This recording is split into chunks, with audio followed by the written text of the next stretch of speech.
in a whole range of different locations. And normally, those locations will align with past springs. So some of the springs that I saw yesterday in Onehunga were on Springs Road, and it's named Springs Road for a very good reason.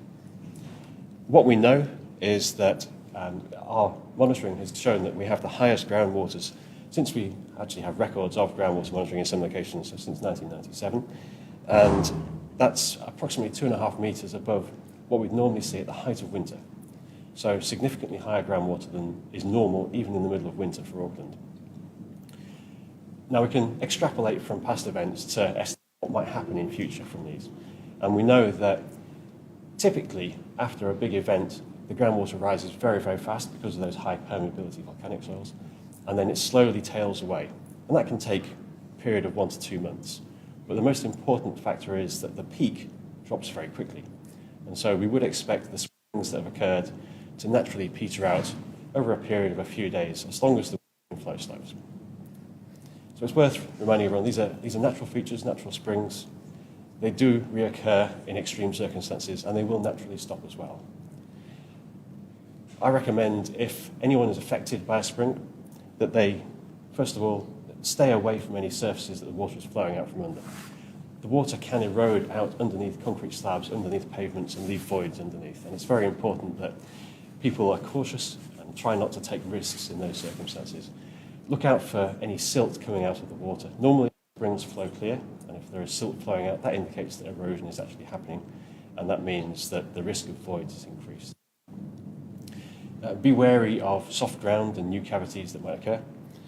If you see cracks in pavements or in roads that are associated with springs, please report them to Council or Auckland Transport so that we can investigate them and ensure that any cavities that do form are quickly filled before they become a sinkhole. And if you have private land, private property that is affected, please get engineering advice if you suspect that there may be any voids underneath any structures or in any cavities underneath a building. Thank you. Thanks, Ross. So I'm now just going to move on to quite a brief update just on a few of our other support services. So in our welfare area, we're continuing to conduct our needs assessments and working at pace to find temporary accommodation for those that have been misplaced or needing to stay out of their home for a period of time. Overnight, we had, in most recent information, about 57 people in our civil defence centres and community support hubs.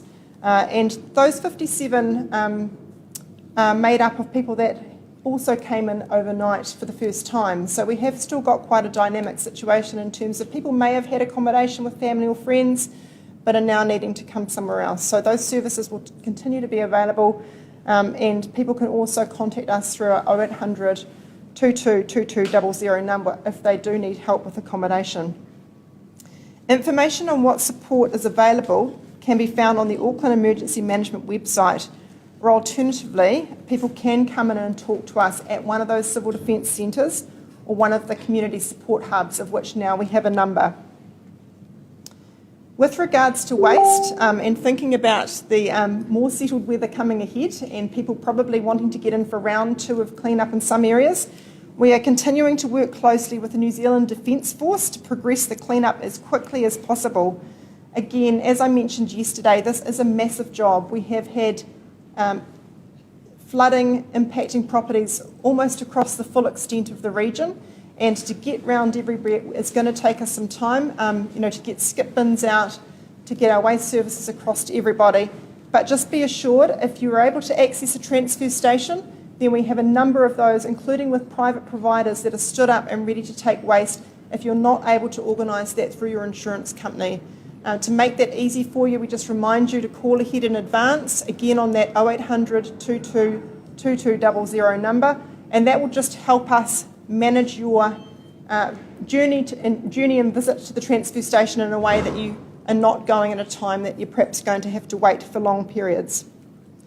The council, as I said, has 15 locations at the moment where people can drop off that storm-related debris.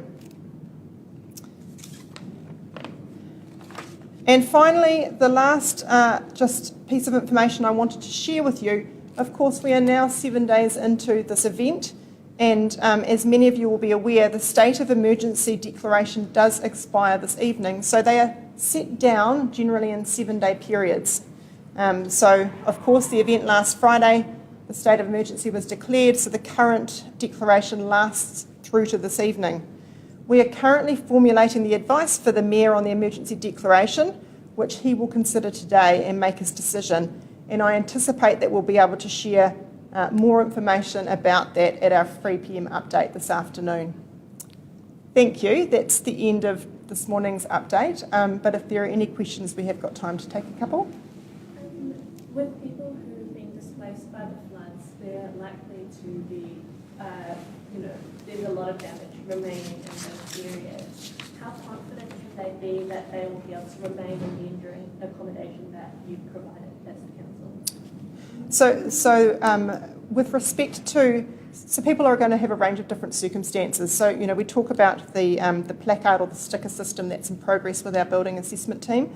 At the moment there's 204 buildings that have had issued red placards, and some of those are commercial premises, but those buildings are not safe for people to be in. So, depending on the scale of the issue, those people could be out of their homes for some time.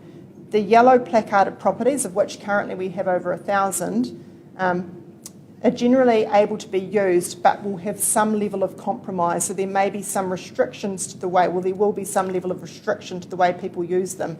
And that will mean that for some people, they'll be out for shorter periods of time and able to sort of sort the issues that they have and get back in.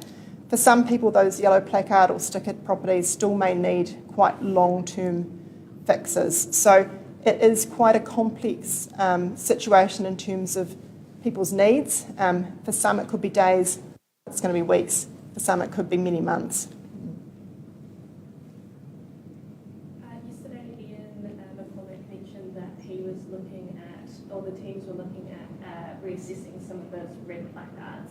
Has there been any updates on that? That was their priority through yesterday and today, so I expect we'll be able to share some more information on that this afternoon.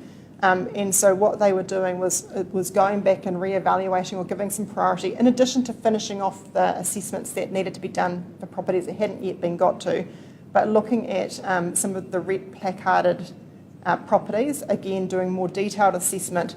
There may be some situations where those red placards can be downgraded back to yellow, because of course we do take a bit of a precautionary approach in the current environment, given just the saturation of groundwater and that we had further bad weather coming.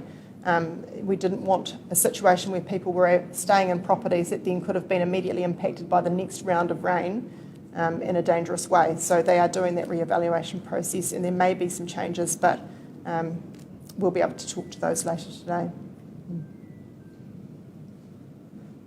Any other questions? No? Thank you, everybody.